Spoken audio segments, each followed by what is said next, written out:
कैसे हो बेटे आप? Today we will discuss various type of business finance on the basis of ownership. How can we categorize on the basis of time? तो हमने पहले discuss कर लिया बेटे, लॉन्ग टर्म, शॉर्ट टर्म और medium term. Now we will discuss different source of finance on the basis of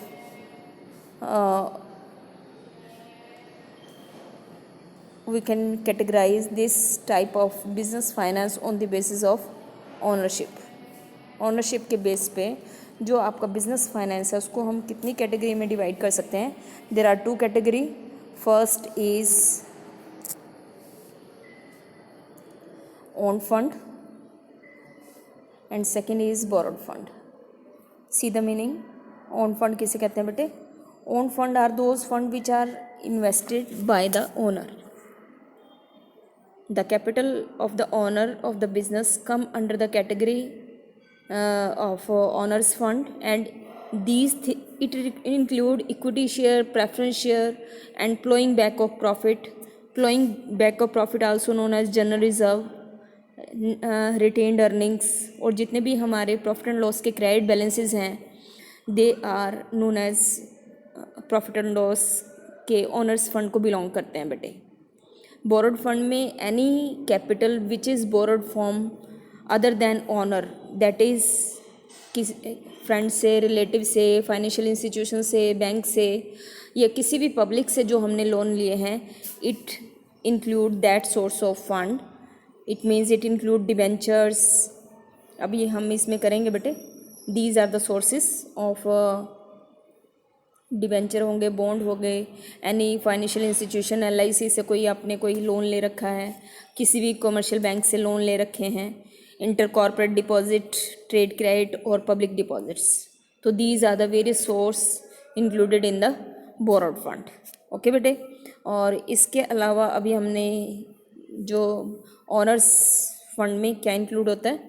owner's fund में I have told you equity share, preference share, retained earning, ADR, GDR, और ये भी एक तरह के shares होते हैं जो इंटरनेशनल मार्केट से हम कैपिटल में इन्वेस्ट करते हैं. ओके बेटे. Now broadly you can may be ask to write 6 difference between own fund and borrowed fund. Own fund जो आपका ओन फंड है और बोरोड फंड है, इसमें कोई भी आपके पास 6 डिफरेंस एक्सप्लेन करने के लिए 5, 4 कोई भी आपके पास एक्सप्लेन करने के लिए आ सकते हैं. तो you have to learn the base of difference and you can easily write. तो मीनिंग तो मैंने आपको बता ही दिया. It refers the fund which is invested by owner and it is the fund which is invested by other than owner and taken from third party. That is कोई supplier से हमने लोन ले रखे हैं, कोई हमने बैंक से loan लिए हैं, तो it is included in the borrowed fund. और अभी मैंने कंटेंट तो आपको बता ही दिया. कंटेंट भी लिख सकते हैं, टाइप भी लिख सकते हैं.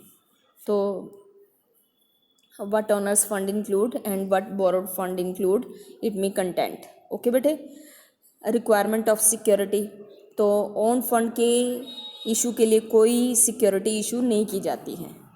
तो अगर कंपनी या बिज़नेस आपसे कैपिटल के रूप में पैसा लेंगे तो आपको कोई सिक्योरिटी देने की ज़रूरत नहीं है. But for the borrowed fund you have to give there is a need of security, maybe need of security.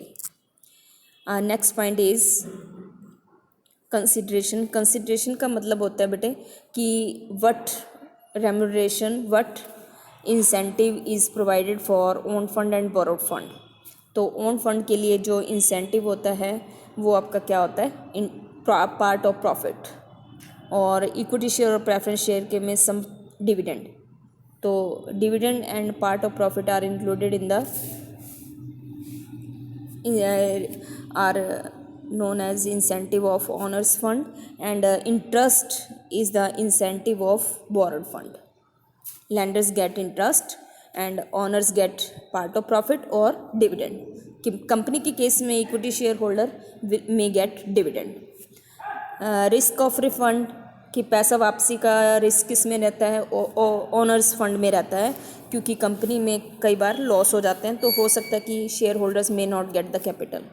But इसमें ओनर्स रिस्क कम से कम होता है क्योंकि first of all the amount is paid to the borrowers. Third party के loan सबसे पहले पे किए जाते हैं, तो there is hardly any risk in the borrowed fund from the point of view of the investor. Okay बेटे, now see the next point. Next point is period of investment. तो जो आपका period of investment owner's fund का है वो permanent type होता है। Permanent type का मतलब ये कंपनी के बंद होने के टाइम ही रिफंड किए जाते हैं। But in the case of borrowed fund they may be short duration, medium duration और लॉन्ग ड्यूरेशन। तो शॉर्ट ड्यूरेशन है तो 1 साल के अंदर पे किए जा सकते हैं, मीडियम टर्म है तो 1 से 3 साल के अंदर पे किए जा सकते हैं, एंड लॉन्ग टर्म लोन है तो depend upon the maturity mention in the contract. उसके कॉन्ट्रैक्ट के ऊपर डिपेंड करते हैं कि वो कितने साल में पे किए जाएंगे। Last but very important difference is control over the business, यानी कि बिजनेस की मैनेजमेंट में और उसकी वर्किंग में कौन पार्टिसिपेट कर सकते हैं। तो ओनर्स कैन पार्टिसिपेट, जो आपके ओनर्स हैं they may participate in the management of the business और द कंपनी, बट जो बोरोवर्स हैं, लेंडर्स हैं, they have no right to control और मैनेज द बिजनेस। तो इनको बिजनेस को चलाने में कोई इनका कंट्रोल नहीं होता है। तो this is very important question बेटे, learn it and write in your copy, and if any problem you can ask me. Okay बेटे, कल हम डिटेल में डिस्कस करेंगे इक्विटी शेयर्स को। ओके बेटे, सिलेबस थोड़ा ही है, कोई ज़्यादा नहीं है, लेकिन थोड़ा थोड़ा कर लेंगे, अच्छा से कर लेंगे। कोई आपको साथ साथ आप इसकी केस स्टडी करते रहें और कोई डिफ़िकल्टी हो तो पूछते रहें। ठीक है बेटे, हैव ए नाइस डे बेटा।